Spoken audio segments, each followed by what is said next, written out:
El que ven en pantalla es Xavier Colás, periodista español conocido por su labor como corresponsal en Rusia y Ucrania para el diario El Mundo. Durante más de una década, Colás informó sobre eventos claves en ambos países, hasta que en marzo de 2024 las autoridades rusas le negaron la renovación de su visado de periodista, obligándolo así a abandonar el país en un plazo de tan solo 24 horas. Tras su salida de Rusia, publicó su primer libro, Putinistán. Hoy nos ha ofrecido una entrevista en La Pluma Digital. En un principio te quería preguntar cómo fue la decisión de llegar allí a Moscú y cubrir lo que es la guerra y la situación allí en Rusia. ¿En qué momento te dicen a ti que te tienes que marchar allí? Bueno, en mi caso siempre quise informar sobre Europa Central. Yo hice la beca Erasmus en Vilnius, en Lituania, y era una zona que me interesaba mucho. En Lituania estudié lituano y ruso, y luego seguí estudiando ruso en España como hobby. Yo trabajaba en un periódico local y de vez en cuando colaboraba con El Mundo, aprovechaba algún viaje en verano cuando iba a estudiar ruso, pues para hacer por el camino algún tema en Europa Central. Y cuando me enteré de que había dimitido el corresponsal de El Mundo en Moscú, me propuse para el puesto. Ellos me conocían un poco en El Mundo porque, bueno, publicaba, pero muy de vez en cuando. Y me fui en calidad de freelance porque cuando dimitió el corresponsal, cerraron la corresponsalía. Y esto fue en el año 2000, digamos que se fraguó a finales de 2011 y yo fui a Rusia en enero de 2012.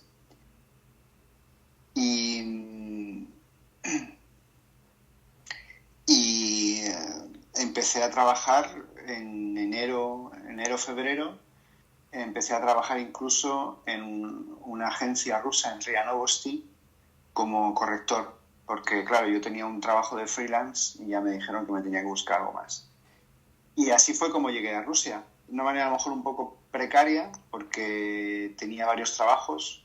Luego ha seguido siendo así, pero porque los otros trabajos eran en la radio y la televisión, ¿no? Pero al principio no era así. Al principio yo tenía una doble vida, como ha sido un trabajo bastante aburrido, pero bastante fácil y bastante cómodo de corrector en casa, un poco por las mañanas, porque no me hacían ir a la oficina. Y el resto del tiempo, incluso a veces mientras estaba corrigiendo, estaba buscando temas para hacer. Todo esto fue entre el año 2011, que fue cuando me enteré y me propuse para el puesto, y el año 2012. Luego 2012-2013 fue cuando ya me asenté un poco más como corresponsal, porque a veces empiezas y no te conoce nadie, ni siquiera en el periódico te conoce la gente, ¿no? Pero luego poco a poco te vas haciendo un nombre. ¿Y la llegada allí a Rusia cómo fue? ¿La situación era ya mala o todavía era bastante leve la represión que había allí? La llegada fue muy buena. La verdad es que desde el principio, en contra de lo que le parece a mucha gente, a mí Moscú no me pareció una ciudad dura. También yo iba muy endurecido, a lo mejor. Iba muy seguro de lo que quería hacer y como que no me afectaba prácticamente nada. Ni el frío, ni la burocracia, ni los problemas que pudiese tener con el idioma, ni la incertidumbre laboral, nada. No, recuerdo que no padecía absolutamente nada. Todo lo aceptaba, vivía. Yo en Alcalá, que era donde me he criado y donde tenía ya un piso, pues vivía con bastantes comodidades y tenía mi propia casa y lo cambié y ahí al principio empecé compartiendo piso en el centro de Moscú, luego en un piso bastante cutre, no en las afueras, pero tampoco en el centro.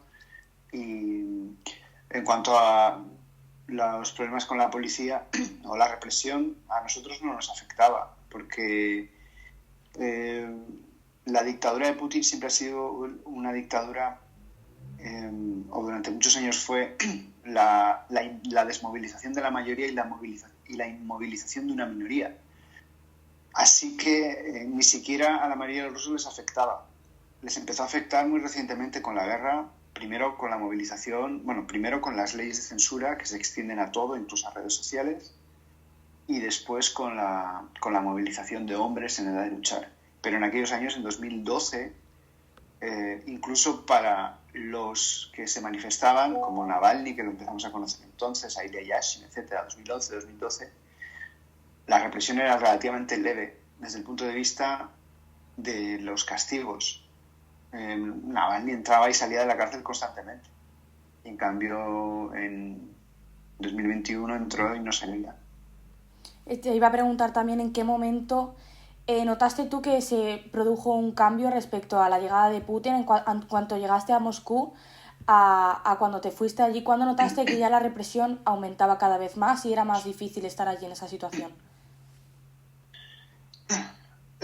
Bueno, yo fui a muchas manifestaciones en el año 2012, hinché a ir a manifestación. Y bueno, la mayoría bastante bien, hubo algunas bastante feas, con gente agrediendo a la policía y la policía agrediendo a la gente, y muchos detenidos. Pero en general eso no me causó demasiada impresión, porque bueno, más o menos era lo que yo esperaba del país, ¿no? Sabía que... sí que en el año 2012, en el año 2013, pasa una cosa que a mí me da un cierto escalofrío por dentro, hay algo que no termino de asimilar, ¿no? Me cuesta asumir. Y es que en una de esas confrontaciones de Rusia con Occidente se decide cancelar todas las adopciones de niños huérfanos rusos a Estados Unidos. Se utiliza como pretexto el hecho de que un niño ruso había muerto en Estados Unidos, que se lo habían dejado olvidado en un coche, bueno, una cosa muy trágica, pero que no es representativa. De hecho, Estados Unidos es una potencia en cuanto a adopción. Los norteamericanos, a los que se les puede poner muchos peros en un montón de cosas, se les puede criticar, pero de hecho son una potencia en cuanto a adopción, incluso en cuanto a adopción de niños con problemas. Hay parejas en Estados Unidos que adoptan niños extranjeros y quieren específicamente un niño con parálisis, un niño ciego. Quieren específicamente un niño con problemas para ellos.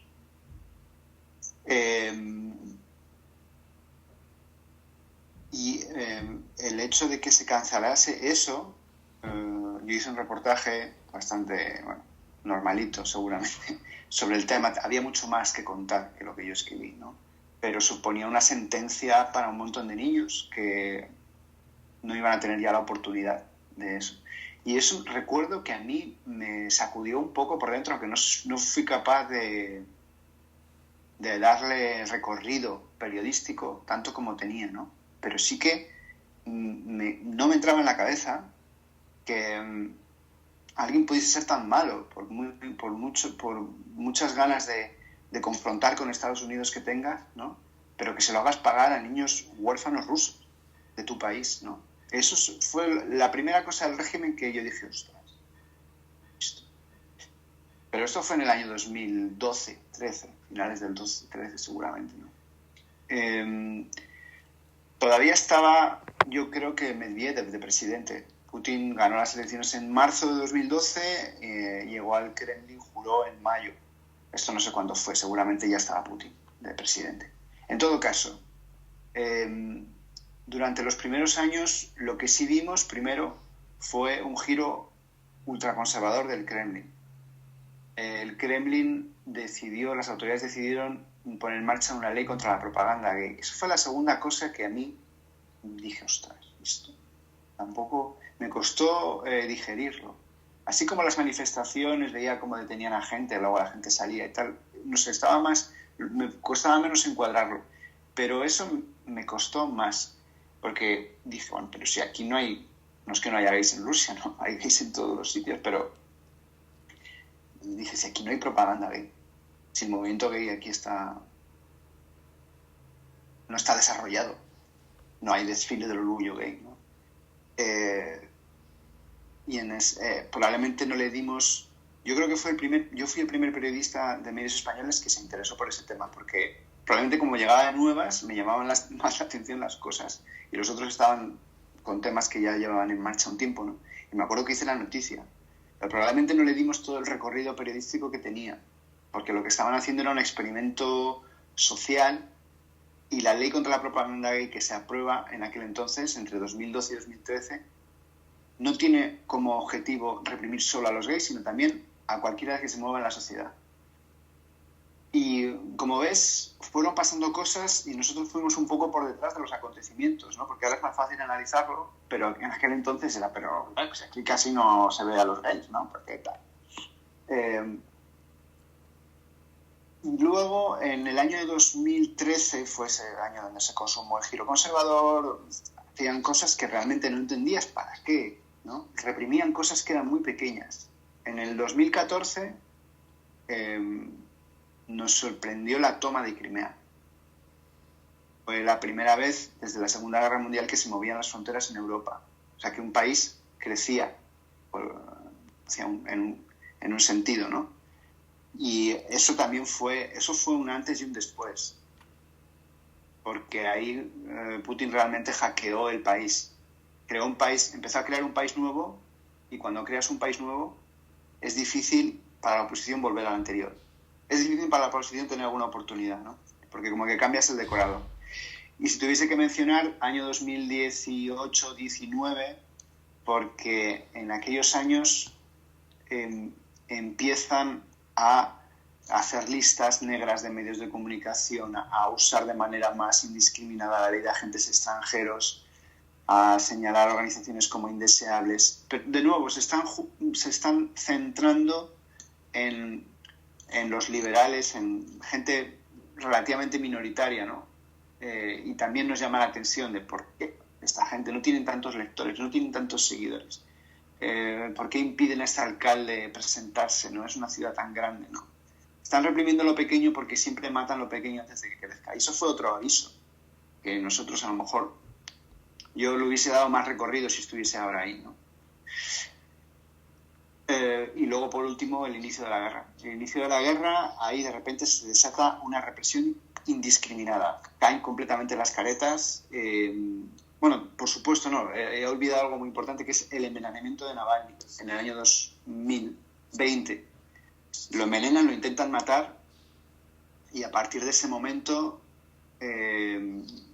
no empiezan empiezan a ir contra la gente que está con Navalny, ¿vale? Después Navalny vuelve del extranjero donde se está recuperando, y Navalny es detenido, y empiezan a ilegalizar todas las formaciones, a meter en la lista negra a todas las personas que han colaborado con él en algún momento. Es decir, Navalny está en la cárcel, dicen que es por corrupción, pero qué casualidad que toda la gente que ha colaborado políticamente con él, no en negocios, sino políticamente, también acaba ilegalizada. Entonces sí, ese es toda una señal, ¿no? que de nuevo tendríamos que haber interpretado con más fuerza. Y esto ocurre en el año 2021. Y en el año 2022 la guerra censura a cualquiera que diga algo distinto, castigos a cualquiera que diga algo distinto de lo que dice el gobierno, cierre de todos los medios de comunicación o críticos, y los que no cierran siguen trabajando porque se van fuera. Es el totalitarismo 2022. Y en cuestión de como ciudadano y no de periodista, ¿cómo describirías en términos de seguridad y protección estando allí en Rusia? ¿Cómo describirías tu situación como ciudadano? Bueno, cuando empieza la guerra, yo estoy en Kiev, entonces el principio de todo me lo pierdo en Moscú y en San Petersburgo.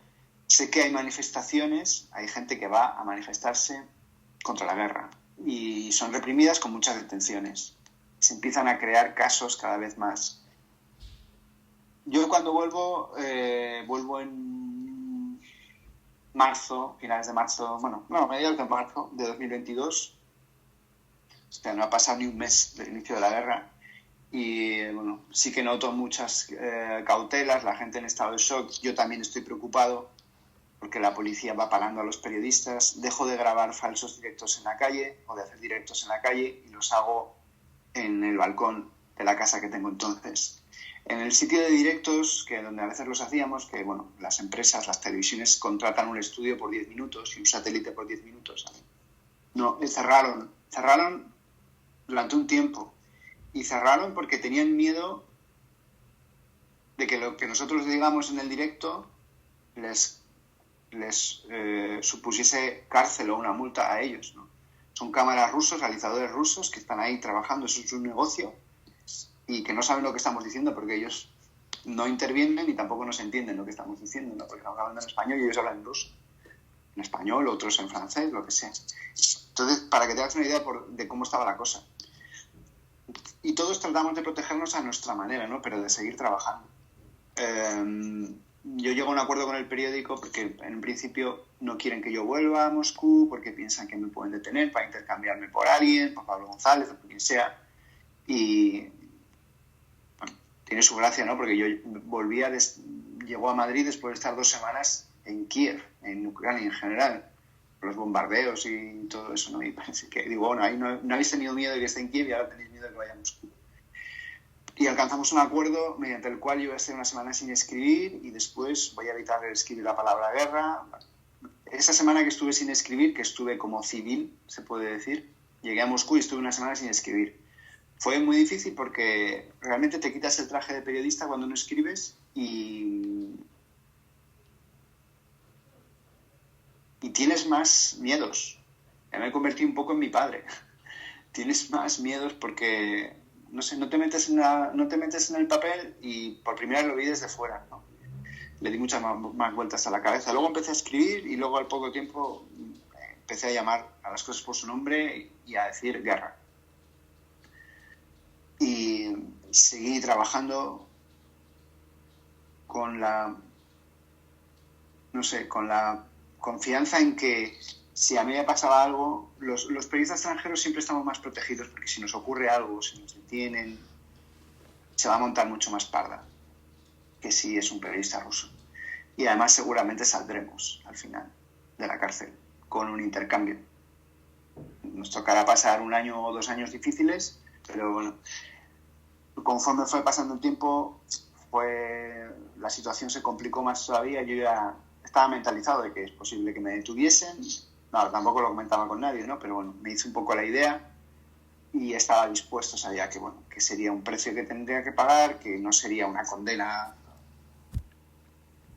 de muchos años, sino que me tendrían en la cárcel y luego al final me intercambiarían y lo que tendría que hacer es tener, pues eso, fortaleza, paciencia, equilibrio mental y ya está.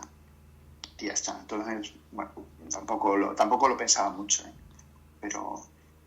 Y sí que es verdad que ya en el año 2024 vino la policía una vez a buscar una casa, estuve en ni siquiera en una manifestación, en una protesta donde unas mujeres iban a dejar flores, una protesta cargada de significado que todo el mundo entendía, aunque no decían explícitamente nada contra el gobierno.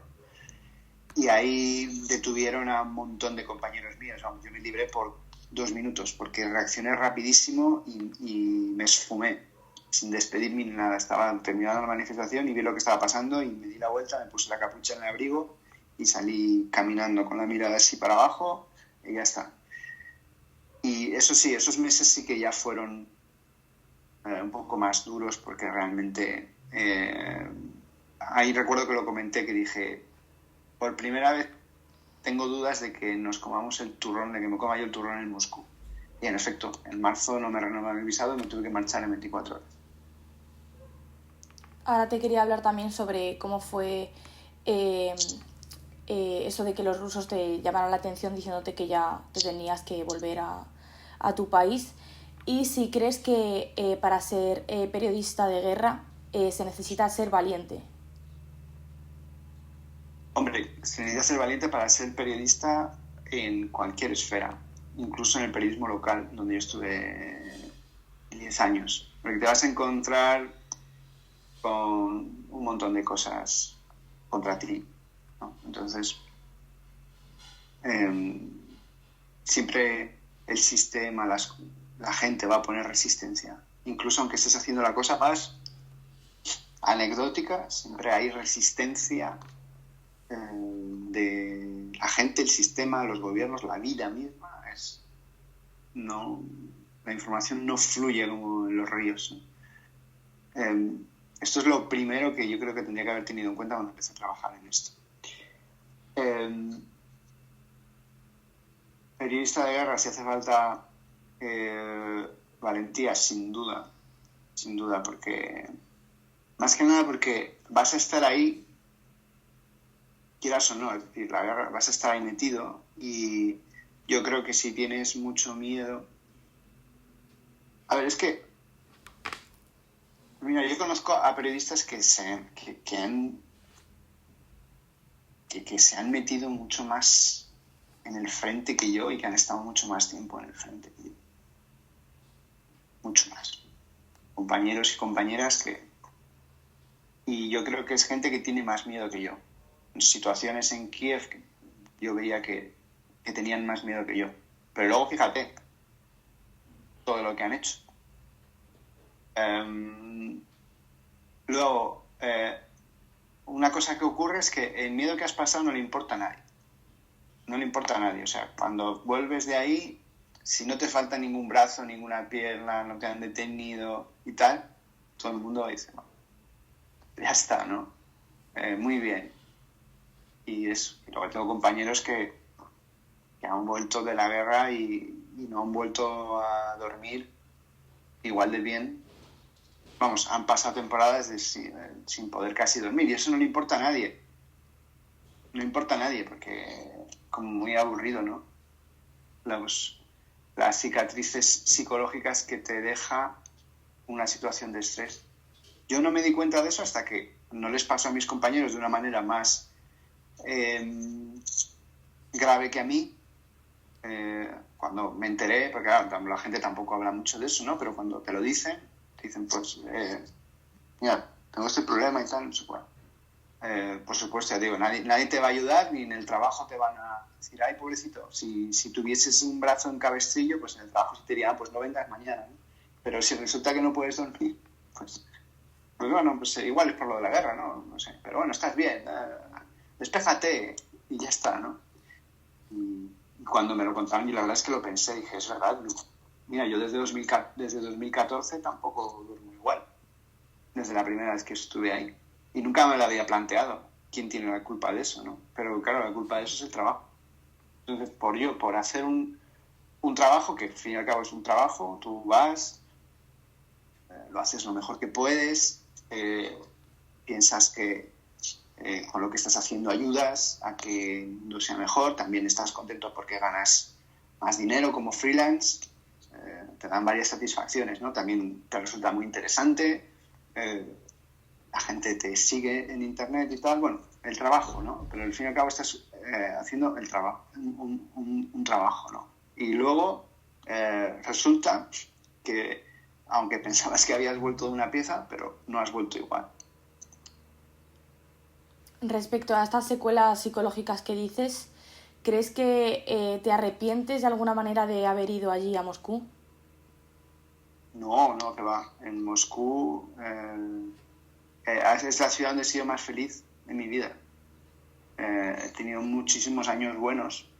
También he tenido momentos malos, pero van con el cargo, o sea que tienes que hacerlo. Yo no me planteé irme, aunque en los últimos meses la gente de mi familia o el trabajo me dijeron, bueno, si esto llega a un punto que es insostenible, habrá que pensar una alternativa, ¿no? Pero yo no quería. La verdad es que no quería cambiar. También, como muchas veces no queremos cambiar, a lo mejor estaba yo en un error, ¿no? Pero a veces estás mal y no quieres cambiar. Por ejemplo, una relación, ¿no? Amorosa también. Hay gente que está mal y no quiere cambiar porque no sé qué, o en un trabajo y no quiere cambiar, o en una casa y no quiere cambiar, ¿no? Pues yo estaba en Moscú con muchas cosas en contra y no quería cambiar. No me arrepiento ni de haber ido a Ucrania ni de haber ido a la guerra. Además, a veces que he ido a la guerra ha venido a mí más que yo. Yo estaba en Kiev y sucedió lo de Maidán y luego una matanza ahí en Maidán. Tuve que ver a un montón de gente muerta o muriéndose delante de mí. Luego fui a Crimea y resulta que a ver qué estaba pasando ahí, porque había tropas rusas. Resulta que organizan el referéndum y desgajan la península y se la quedan y se la anexionan. Y luego oímos que había choques en Donbass y fuimos ahí y estando ahí empezó la guerra. Entonces, y en 2022 igual, yo estaba en Kiev, fui a Kiev en enero, volví a Moscú y luego fui otra vez en febrero y estando ahí empezó la guerra. Entonces estás ahí y no te vas a ir por el hecho de que comience la guerra, has ido ahí a cubrir lo que está pasando. Y en mi caso dije, bueno, pues voy a seguir hasta donde yo pueda, porque no podía quedarme indefinidamente porque tenía que volver a Moscú a hacer el visado que me tocaba renovarlo, ¿no? Entonces, tampoco es que yo fuese a la guerra, ¿no? No me considero un periodista de guerra, ni estoy especialmente interesado en esto. Eso que dicen de la adrenalina me parece una tontería. Hay tanta adrenalina en tantas cosas que creo que es un trabajo muy valioso el que hacen mis compañeros. No solo se trata de valentía, sino también de muchísima resistencia física y psicológica, porque trabajas mucho, concentrado en unos días, en la guerra tienes muy pocas posibilidades de distraerte, a veces de comer o de bañarte bien. Es todo junto. O sea, por un lado pasas momentos de miedo, por otro lado comes mal, por otro lado duermes mal. A veces tienes que bajar al refugio porque suena la alarma antiaérea. Todo es difícil. A veces las autoridades ucranianas ahí tampoco colaboran, otras veces sí. Y no es un día, tienes que estar una semana, 2 semanas, 3 semanas, normalmente 3 semanas, ¿no? Son las estancias que suele estar la gente. Y tienes que estar fresco todos los días y hacerlo bien. Pero yo no en ningún caso me arrepiento. Yo en Moscú fui muy feliz. Es una ciudad muy, muy chula en muchos sentidos. Y yo empecé a vivir, yo creo que en Moscú, porque en el periodismo local no vivía. Trabajaba un montón de horas, era un trabajo muy desagradecido. Y llegas a muy poca gente, aún así estás sometido a presiones, echas muchísimas horas, ganas poco dinero. Haces un trabajo necesario, por supuesto, y tienes oportunidad de hacer muchas cosas, pero es duro también.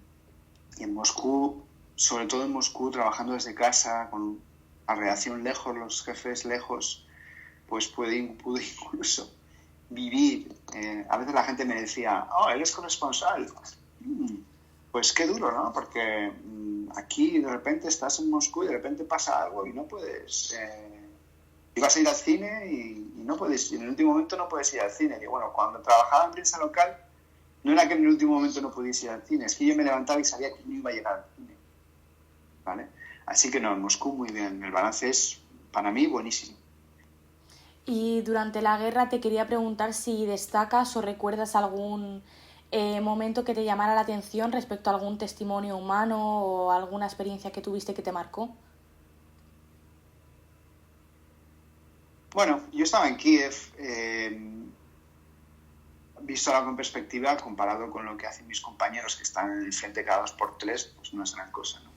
Pero hay una experiencia personal e intransferible que te da un aprendizaje, no sé si es un aprendizaje, pero un punto de vista para mí muy valioso, que no quiero perder nunca, que es que yo vi el Kiev antes de la guerra y el después. Yo llevo viajando a Kiev en el año 2013, 14, 15, no sé si el 15, luego el 16 no, sí, el 16 sí, el 16 sí, el 16 sí, el 17, y luego el 19, el 21 no, y el 22. Entonces he ido muchas veces a Kiev y el conocer Kiev antes, el conocer Ucrania antes y el conocerla después. O sea, cuando una ciudad en la que has sido feliz la ves sometida a la destrucción, eso te cambia. Y yo en Donbass fui porque ya había tumultos. Entonces cuando llegué, bueno, la situación ya era un poco tensa. No había uso de artillería todavía, pero ya íbamos hacia allá. Pero en Kiev no. Yo en Kiev he ido a comer, me lo he pasado muy bien. He tenido hasta mis novias en Kiev en su momento, o sea. Y realmente, cuando empieza la guerra, ves cómo se derrumban las expectativas de la gente. Y eso también lo recuerdo. Yo llegué a Kiev el 23 de febrero. La guerra empezó al día siguiente. Entonces llegué a Kiev y recuerdo que me fui con mis compañeros a cenar. Y al día siguiente estaba todo cerrado. Y luego salí de Ucrania por tierra, cruzando la frontera a pie, con un montón de refugiados, y recuerdo las maletas de los refugiados, de la gente que salía conmigo, que ponían las maletas de estas que tienes pequeñas para Ryanair, y ponía I love Rome, Marbella, no sé qué, las pegatinas que te compras cuando te vas de viaje y te las pones en la maleta, ¿no? Y era gente que tenía maletas para viajar, que tenía maletas para irse de vacaciones. Porque en Ucrania, aunque sea el país más pobre de Europa, la gente viaja, la gente ahorra, hay vuelos baratos, y la gente había viajado. Entonces la gente como tú y como yo, que tenemos las maletas, y que abres la maleta y te quedan unos papeles, un envoltorio de un chicle del aeropuerto, el último aeropuerto en el que estuviste, ¿no? Y ahora de repente esas maletas las estaban usando para irse de su país, porque lo estaban destruyendo. Así de duro. Y luego también durante los bombardeos, pues hablar con gente que estaba haciendo cola para comprar comida y agua, y que sonase la sirena, y yo preguntarles a las señoras, bueno, pero no sé, dice, no, nosotras no nos vamos porque necesitamos agua, y si bebemos el agua del grifo, eso nos puede matar más, las mayores, nos puede matar más que una bomba, cosas así, ¿no? Muchas cosas, como las calles se quedaron desiertas y los vagabundos, los mendigos, los borrachos tomaron las calles, estaban por todos lados, eran como de repente los reyes de la ciudad. Eso también lo recuerdo, como la guerra trastoca todo, y los animales se movían por la calle sin saber muy bien lo que estaba pasando. De repente estaban ellos en un toque de queda, pues si está pasando un perro no le puedes decir nada, ¿no? Entonces de repente estaban las calles vacías y los animales se podían mover como querían. Y te quería preguntar también, ¿cómo fue el momento que te tuviste que marchar de la ciudad? ¿Y cómo te lo anuncian también? De Moscú. De Moscú. Bueno, fui a renovar el visado, porque ahora, desde que empezó la guerra, los corresponsales renuevan el visado cada 3 meses en lugar de cada año, como antes. Y desde hace ya tiempo esperan hasta el último momento para darnos el visado nuevo. Normalmente te dan los papeles para el visado nuevo cuando todavía te queda casi un mes para que se acabe el actual, ¿no? Pero para tenernos sometidos a más presión, lo dan en el último momento. Te dan los papeles para recoger el visado en el último momento. Normalmente es con más de 2 semanas. En los buenos tiempos, cuando ibas a la ventanilla de inmigración con los papeles para recoger el visado, con menos de 2 semanas te echaban la bronca. En plan, ¿de cómo viene usted en el último momento? Y las últimas veces yo iba a recogerlo 24 horas antes, que era cuando me habían dado el último papel que me hacía falta en el Ministerio de Exteriores ruso. Y cuando fui, dije, bueno, pero me dijeron otra vez. Dije, bueno, ya saben, ellos saben perfectamente lo que pasa en inmigración, no tienen la culpa ellos. Ya no nos echaban la bronca. Y dijeron, bueno, pues venga esta tarde, o sea, trae los papeles usted por la mañana, se le acaba mañana el visado, pues venga esta tarde y se lo hacemos como podamos a toda pastilla. Y cuando fui por la tarde a última hora, me dijeron que al meter mi número de pasaporte, yo había aparecido en una lista de personas a las cuales el visado no se le debe renovar. Que, dado que mi visado actual vigente, en vigor, caduca al día siguiente, que tenía que comprar un billete de avión y marcarme. Porque si expiraba el visado, sin tener visado nuevo, si expiraba el visado viejo y yo estaba en Rusia, iba a tener problemas. Que no lo dijeron como amenaza, es simplemente constatando una realidad que yo ya conozco. Después de 12 años en Rusia ya sé perfectamente que no puede expirarte el visado y que tú estés en Rusia. O sea, he visto ya muchos casos de turistas que pierden el avión, gente que malinterpreta la fecha que viene en el visado. Y tienes un problema. Cuando se expira el visado y estás en Rusia, no es que te echen, es que no te dejan salir. Tienes que pagar una multa, bueno, sale un caso contra ti, un expediente. Y respecto a, bueno, tú has escrito un libro en 2024. Te quería preguntar cómo surge la idea de escribir ese libro. Bueno, es un proceso habitual en los corresponsales. Cuando llevan 10 años, a mucha gente le entra la inquietud de escribir un libro. En mi caso, En mi caso, decidí escribir Putinistán, no cuando empezó la guerra, porque cuando empezó la guerra yo estaba, esas semanas tenía un shock por dentro que no salía hacia afuera, pero estaba muy removido por mis amigos rusos, por mis amigos ucranianos, por lo que iba a ser de mi vida en Moscú, que había sido un sitio estupendo para mí y que se había ido degradando con los años por diversas cuestiones personales, después del COVID, después de la represión, después de muchas cosas, ¿no? Cada vez Moscú era peor, año a año Moscú era peor, y ya con eso. Pero sí que decidí escribir Putinistán no cuando empezó la guerra en febrero, sino cuando se decretó la movilización parcial de la población de los hombres rusos en edad de luchar en septiembre-octubre. Entonces el shock se extendió de repente de una minoría consciente a una mayoría preocupada. Y yo pasé de tener amigos apolíticos que vivían en Moscú a amigos supuestamente apolíticos que se habían exiliado. Fíjate qué tipo de exiliado es ese. Alguien que es apolítico, nunca te imaginas que alguien que es apolítico acaba exiliado. Y de repente la gente compraba billetes para ir a donde fuese.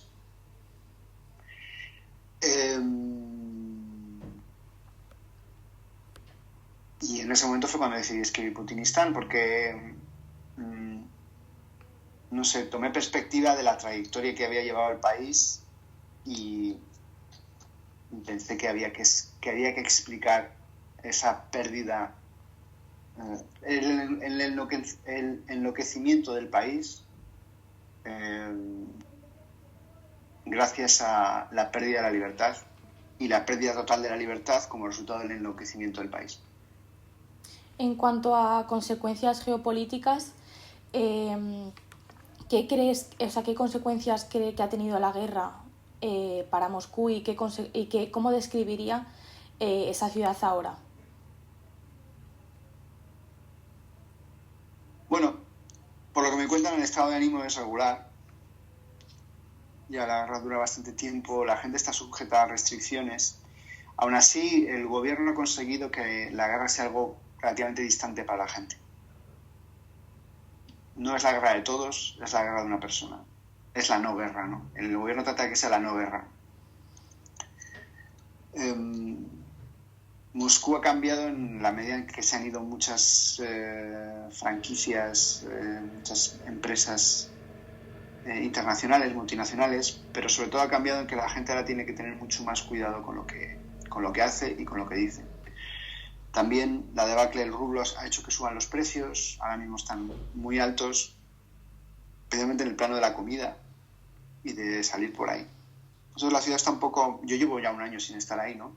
Pero mantengo contacto con gente que está por ahí. Sigue por Moscú o por otras ciudades. Bueno, que la cosa está bastante triste. Aún así, la sociedad civil es muy débil en Rusia y es muy fácil que cunda la sensación de que no está pasando nada. Mientras que en otros países hay más agitación por lo que hace el gobierno, en Rusia los rusos se les ha enseñado a hacer como si nada. Y en cierta manera están en esa casilla, de la de hacer como si nada. Aunque ahora hay muchas cosas que ya no se pueden hacer. Respecto a tu papel de periodista, ¿cuál diría que ha sido el mayor desafío como periodista para informar desde ese lugar?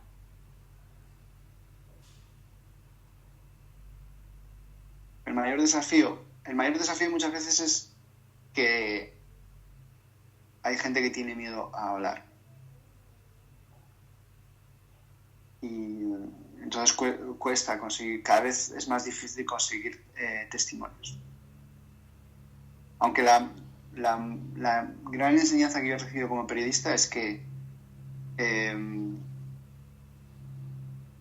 siempre hay gente dispuesta a hablar, incluso aunque se arriesguen. A veces dices, bueno, pero ¿quién va a querer hablar conmigo de esto? Que yo voy a sacar algo, porque voy a sacar un reportaje, pero esa persona ¿qué va a sacar? Pero al final siempre hay gente dispuesta a hablar. Esa gente es un ejemplo, porque esos no son periodistas que tengan que ser valientes, son personas que en un determinado momento te dicen, bueno, sí, pues yo te puedo hablar de esto. Así que son un ejemplo para los periodistas también. Si ellos lo pueden hacer de manera desinteresada, tú lo puedes hacer por trabajo. Y para mí eso es lo más difícil. Y ya por último, para finalizar la entrevista, me gustaría preguntarle si cree que la Rusia de ahora va a poder como curar cicatrices y va a poder avanzar, incluso si va a poder ser la Rusia que era antes. Bueno, no existe una Rusia que era antes, porque en Rusia